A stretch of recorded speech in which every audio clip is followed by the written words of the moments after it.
안녕하세요. 난임 전문 이재호입니다. 오늘 영상에서부터는 본격적으로 임신 성공을 위한 시술, 시도 방법들을 소개해 드리도록 하겠습니다. 난임병원을 방문해서 가장 먼저 시도되는 치료법은 배란 유도를 통한 자연임신 시도가 가장 먼저 진행됩니다. 난임의 치료 시작과 함께 가장 먼저 또 가장 많이 사용되는 과배란 유도제 클로미펜과 페마라, 이 두 가지에 대한 이야기들을 여러 질문들을 통해서 살펴보도록 하겠습니다. 클로미펜의 정식 명칭은 클로미펜 사이트레이트라고 불립니다.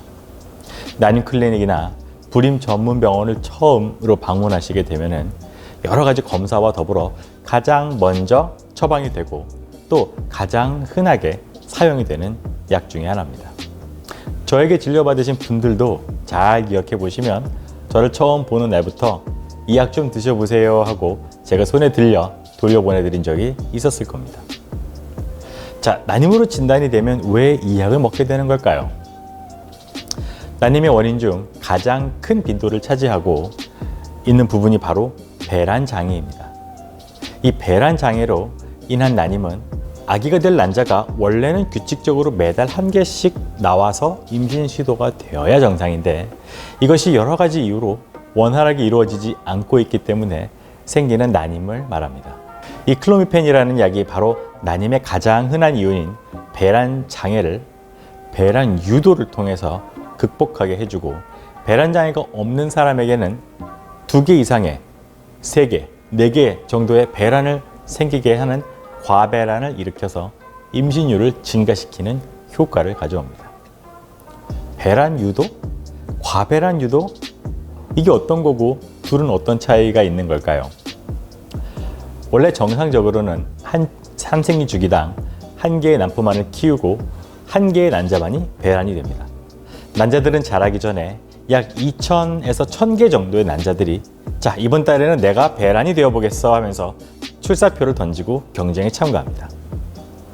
이 경쟁에 참가한 난자들은 약 2달, 3달이 걸쳐서 결국 끝에 선택받은 1개의 난자, 그리고 이 난자가 형성하는 난포가 배란으로 이어지는 우성 난포가 되어서 자라나오게 됩니다. 이런 우성 난포 고르기 대회는 매달 시작되므로 한 달에 1개씩 우성 난포에 들어있는 난자들이 나오기는 하지만 이들의 여정은 이미 2-3달 전부터 시작이 되는 것이죠. 이 과정을 통칭해서 자연배란이라고 합니다. 과배란 유도란 이런 내부의 과정이 아닌 외부에서 인위적으로 많은 양의 난포 자극 호르몬 FSH를 투여해서 앞서 말한 1개의 우성 난포만 탄생시키게 될 난소를 강하게 자극해서 여러 개의 난포를 한꺼번에 키우는 과정을 얘기를 합니다. 원래는 안 나와야 될 난자를 가불해서 끄집어내는 게 아닙니다. 어차피 자연주기에서 그냥 내버려 뒀으면 경쟁을 통해 퇴화되고 소멸돼 버렸을 난자들을 그렇게 되지 않고 성장하도록 인위적으로 조작하는 방법입니다. 이것을 먹는 약을 통해서 몸 안에서 분비되는 FSH 증가를 가져올 수도 있고요. FSH가 들어있는 주사를 그냥 직접 투여해서 찔러 넣어서 몸 안에 FSH를 증가시킬 수도 있습니다. 앞서 말씀드린 다낭성 난소 증후군 등의 상황으로 배란 장애가 심한 분들은 이 자연 배란의 과정이 잘 일어나지 않습니다. 남성 호르몬의 과다한 증가로 너무 많은 난자들이 과도하게 배란 경쟁에 뛰어들기 때문에 몸은 누구를 승자로 정해서 우성 난포로 정할지 판가름을 잘 내지를 못하는 거죠. 이때 과배란 약물 FSH의 증가를 가져오면 이 무거워서 잘 움직이지 않는 바퀴를 살짝 밀어주는 것과 같은 역할을 하게 됩니다. 이것이 바로 배란 유도입니다. 실수로 혹은 잘못 계산해서 너무 세게 밀어버리면 너무 많은 난자들이 유도돼서 나중에는 과자극 증후군이라는 부작용을 가져오기도 합니다. 이 부작용에 대해서는 제가 다음 기회에 추가로 설명을 드리도록 하겠습니다. 정리하자면 잘 되는 배란을 여러 개 되도록 하는 것을 과배란, 잘 안 되는 배란을 하나라도 되게 하는 것을 배란 유도라고 부르고 잘 안 되는 배란을 유도했더니 여러 개가 자랐다면 과배란과 배란 유도가 동시에 된 것으로 볼 수 있겠습니다. 그럼 배란 유도는 원래 되는 거 아닌가요? 배란 잘하고 있는 사람한테 왜 또 배란 약을 줄까 될까요? 생리를 규칙적으로 하시는 분들은 예, 맞습니다. 배란을 잘 하고 계시므로 배란 자체를 위해서는 굳이 배란 유도제를 처방하지 않아도 됩니다. 하지만 지금까지 자연적으로 한 개만 배란이 오면서도 임신에 성공하지 못했기 때문에 지금부터라도 한 개 이상 여러 개의 배란을 불러일으켜서 임신율을 증가시켜 보기 위해서, 다시 말해 과배란이라는 것을 하기 위해서 배란 유도제를 투여하게 됩니다. 선생님, 그러면 클로미펜, 우리가 먹는 이 약은 안전한 약인가요? 어떻게 사용을 하나요? 1950년대에 처음 개발돼서 60년대부터 미국에서 배란 유도의 목적으로 오랜 시간 동안 사용되어 온 약입니다. 국내 산부인과에서도 가장 많이 처방하고 있는 이 클로미펜은 가격이 싸고 90% 여성 이상에서 배란이 잘 유도된다는 아주 장점이 있습니다. 일반적으로는 생리 2일에서 5일 사이에 한 알에서 3알 정도를 5일 동안 매일매일 먹는 방법으로 처방을 하는데 일정 시간에 한꺼번에 복용하시도록 합니다. 사람마다 배란의 반응이 다 다르기 때문에 한 알에서 시작해서 환자의 반응을 보면서 복용량을 3알까지도 늘리기도 합니다. 클로미펜을 복용해도 난포가 잘 자라지 않는다면 5일 복용하던 것을 8일까지도 연장해 볼 수 있습니다. 이렇게 했는데도 배란이 잘 되지 않는다면 클로미펜에 당뇨약을 추가해서 복용한다든지 페마라라고 불리는 다른 배란 유도하는 약제로 변경하거나 과배란 유도 주사까지 같이 포함해서 맞는다거나 하는 방법들을 시도해 볼 수 있겠습니다. 미국 FDA에서는 6회까지의 사용을 허가했고요. 전 세계 산부인과 학회에서도 12회까지도 안전하다는 보고가 있습니다. 하지만 클로미펜은 자궁 내막이 얇아지거나 자궁 경관 점액이 마르는 경우가 간혹 있어서 이런 경우에는 과배란 주사제를 같이 사용하거나 여성 호르몬을 병용하거나 그리고 아까 좀 전에 말씀드린 페마라라는 약으로 바꿔서 사용하는 경우도 생길 수 있고요. 이러한 부작용들은 일단 생기더라도 약을 변경하면 금방 다시 회복되므로 너무 걱정하실 필요는 없습니다. 좀 전에 말씀드린 클로미펜 다음으로 많이 사용되고 있는 페마라라는 약은 유방암 치료제로 널리 알려져 있고 항암제라는 인식으로 기피하시는 환자분들도 계십니다. 하지만 페마라는 그 작동이 유방암에서 에스트로겐에 민감한 종류의 암을 억제하는 효과가 있기 때문에 항암제라고 부르면서 쓰는 것이지 우리가 드라마에서 보는 막 머리카락이 빠지고 막 구토하는 그런 항암제와는 전혀 다른 종류의 약입니다. 페마라는 클로미펜과 달리 반감기가 짧고 자궁 내막을 얇게 하거나 자궁 경관 점액을 마르게 하는 부작용이 별로 없습니다.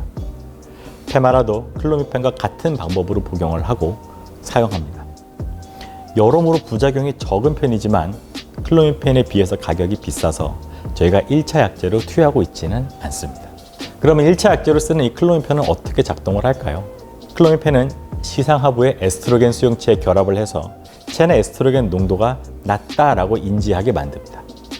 따라서 뇌하수체에서는 FSH, LH, 성선 자극 호르몬들의 분비가 촉진이 되고 이 높아진 호르몬들이 난소에서 난포가 여러 개 자라도록 자극을 하게 되는 거죠. 그럼 이런 클로미펜은 어떤 여성에게 사용을 하나요? 앞서 말씀드린 것처럼 배란이 잘 안 되는 여성에게, 특히 다낭성 난소 증후군의 경우 배란이 규칙적으로 이루어지지 않기 때문에 사용합니다. 이러한 여성이 클로미펜을 복용을 하면 난포 성장이 잘 촉진이 되고 배란이 잘 이루어지게 됩니다. 또 인공수정, 시험관하기 시술을 할 때 과배란 유도제를 사용하기 위한 목적으로도 클로미펜을 복용하기도 합니다.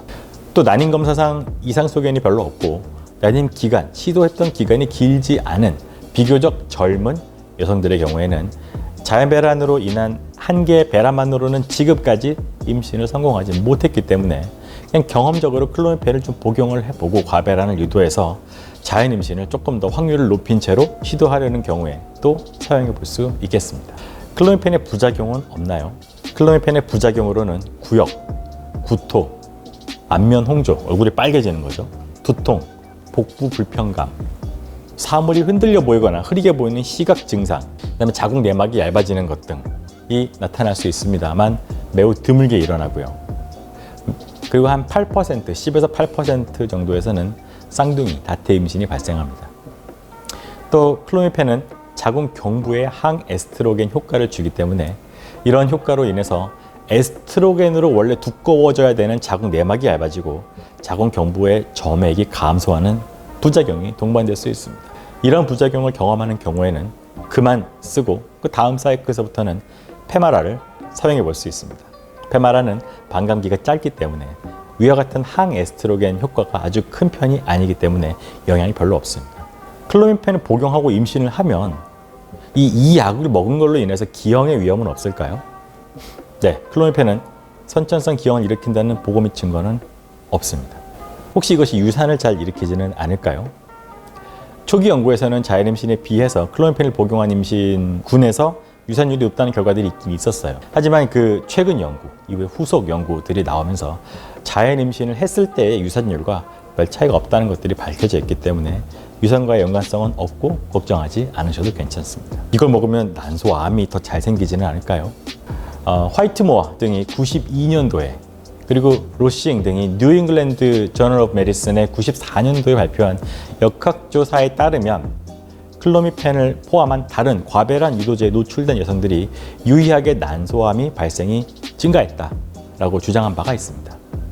하지만 그 연구 이후에 진행된 한 8개 정도의 환자 대조군 연구에서는 난임에 쓰이는 약이나 이런 것을 사용하는 것이나 그리고 이것을 12개월, 거의 1년 가까이 사용하는 경우에도 난소암의 증가와는 관계가 없다는 것이 밝혀졌기 때문에 크게 신경 쓰지 않으셔도 괜찮을 것 같습니다. 클로미펜을 먹으러 왔는데 생리 3일째의 시향한 초음파에서 난소에 물혹이 있다는데 이거 복용해도 괜찮은 걸까요? 생리 초기에 난소에 관찰되는 혹은 보통 기능성 난종이라고 부릅니다. 생긴 모양은 실제로 배란되는 난포와 매우 비슷하게 생겼고 이건 시간을 주고 기다리면 저절로 대부분 없어집니다. 많은 의사 선생님들이 물혹이라고 표현을 하고요. 우리가 혹이라고 하면 흔하게 막 암, 생명을 위협하는 그런 덩어리 이런 것들을 생각을 하는데 그와는 상관이 없습니다. 또한 물혹이라는 표현이 난소와 자궁 안에 양성의 덩어리들을 다 통칭해서 부르기도 하기 때문에 굉장히 혼란하기도 하고 혼동하실 수가 있는데요. 물론 이걸 의사 선생님들이 통일해서 말씀해 주셨으면 좋겠는데 이게 공식적인 의학 용어가 아니다 보니까 마구 섞어서 부르고 통일하기가 쉽지가 않습니다.